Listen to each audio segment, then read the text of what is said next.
नमस्कार, मीडिया हलचल देख रहे हैं आप और मैं हूं आपके साथ अर्पित जैन। देश में लगातार कई तरीके के आंदोलन पिछले कुछ समय से चल रहे हैं और अब ओबीसी महासभा ने एक और आंदोलन छेड़ दिया है। आरक्षण को लेकर के, जातिगत जनगणना को लेकर के और मंडल कमीशन की सिफारिशों को पूरी तरह से लागू किए जाने की मांग को लेकर के पूरे देश में ओबीसी समाज अब आंदोलन पर उतर आया है। ओबीसी महासभा की क्या मांगे हैं और क्या विसंगतियां हैं जिनको लेकर के पूरा समाज आंदोलन कर रहा है, इसी पर बात करने के लिए हमारे साथ जुड़ रहे हैं मैनपुरी से ओबीसी महासभा के जिलाध्यक्ष सुरजीत सिंह लोधी जी। सुरजीत जी, स्वागत है। जी सर, नमस्कार। नमस्कार सर, कैसे हैं? जी ठीक हूँ, अच्छा हूँ। कोरोना काल है, लोग परेशान हैं और आपकी महासभा एक और आंदोलन छेड़ रही है। क्या क्या क्या समस्याएं हैं और क्या आंदोलन है ये? सर, आज़ादी के समय से ही कहना चाहिए, आज़ादी से पहले ओबीसी की जनगणना की गई थी। आज़ाद भारत में आज तक ओबीसी की जनगणना नहीं की गई है। तो मेरी जो महासभा है वो इस मुद्दे पे बहुत ज़्यादा अपना जो विरोध दर्ज कराना चाहती है। कारण उसका मुख्य है कि सभी तरीके की जनगणनाएं देश में देखने को आपको मिलती हैं, जानवर तक की, यहाँ तक कि थर्ड जेंडर की भी जनगणना आपको देखने को मिल जाएगी।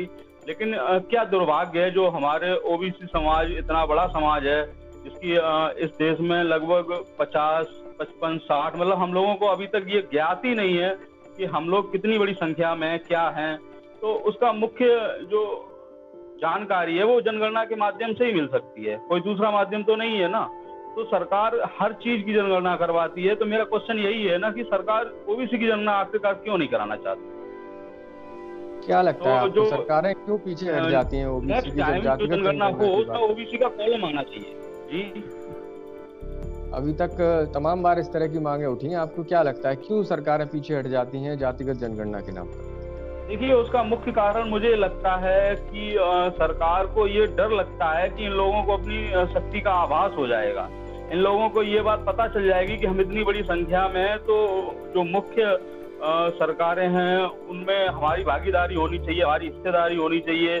और सरकार के मुख्य जो विभाग हैं, मुख्य पद हैं, वहाँ पे भी हमारी हिस्सेदारी होनी चाहिए।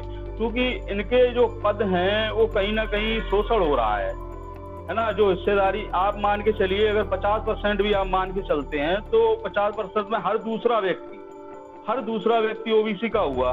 अब आप किसी भी पद को देख लीजिए, वहां पे आप जाके देखिए, सचिव, प्रोफेसर, कहीं पे जाके देखिए, क्या दूसरा व्यक्ति ओबीसी का है? नहीं है। तो ये सब चीजें जब खुल के सामने आएंगी तो लोगों को पता चलेगा कि हमारा अब तक कितना बड़ा शोषण हुआ है। जब तक हम इन चीजों पे बात नहीं करेंगे, जब तक इन चीजों के बारे में खुल के बात करेंगे नहीं, जानेंगे कैसे? तो ये जो हमारी ओबीसी महासभा है, ये निस्वार्थ भाव से हमारे मंडल कमीशन और इन चीजों के जो तमाम पहलू हैं उन पे खुल के बात कर रही है। मंडल कमीशन पर अब चाहते हैं कि जो सिफारिशें मंडल कमीशन में की गई थी वो सभी लागू की जाएं। तो कौन सी ऐसी मांगे हैं या कौन सी ऐसी सिफारिशें थी जो लागू नहीं हो पाई और जिनको लेकर के आप लोग आंदोलन कर रहे हैं?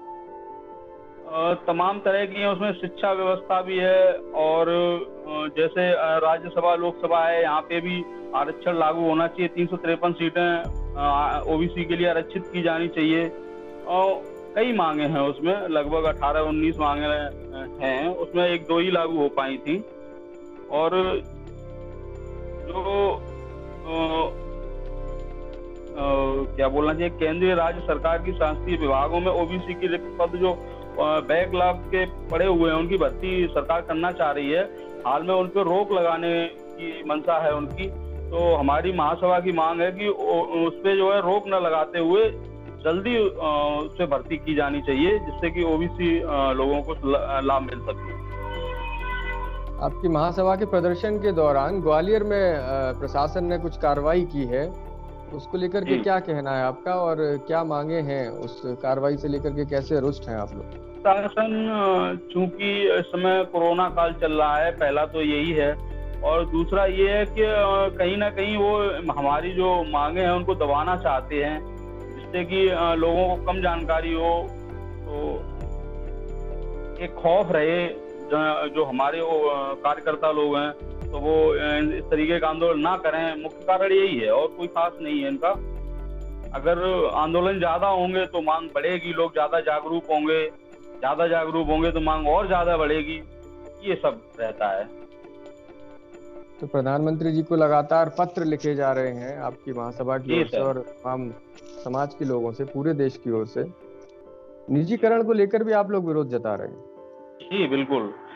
जो निजीकरण है वो कहीं ना कहीं आरक्षण को ही रोकने के माध्यम समझ सकते हैं आप, क्योंकि निजी में जो निजी संस्थाएं होंगी वहाँ पे आरक्षण लागू नहीं होगा, वहाँ पे क्या है परमानेंट जॉब भी नहीं होगी और ज्यादा समय काम करना पड़ेगा, सैलरी भी कम होगी, कई नुकसान है उसके। तो वो घुमा के कर्मचारियों पे ही नुकसान होता है और कर्मचारियों की संख्या ओबीसी की सबसे ज्यादा रहती है। तो लगातार प्रदर्शन किए जा रहे हैं आपकी ओर से। जी सर, बहुत बड़ी संख्या में हो रहे हैं। सरकार आपकी मांगे मानेगी और नहीं मानेगी तो आगे क्या करेंगे? कई मांगे मानी भी हैं। और जब हम लोग किन्हीं चीजों पे बात करते हैं, सरकार को लगता है कि हाँ जब संख्या बढ़ रही है और मांगे भी जायज हैं, तब सरकार को सुनना पड़ता है। जब हम लोगों की मांगे जायज नहीं होती हैं तब अलग चीज होती है, पर जायज हमारी मांग है, संवैधानिक है, तो जाहिर सी बात है सरकार को एक ना एक दिन तो सुनना ही पड़ेगा।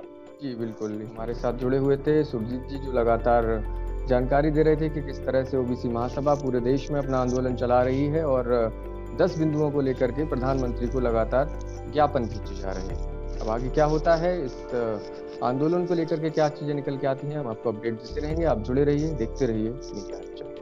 अगर आपने अभी तक हमारा चैनल सब्सक्राइब नहीं किया तो अभी सब्सक्राइब करें और बेल आइकॉन को क्लिक करके हमारी लेटेस्ट वीडियोस के बारे में अपडेट जानें।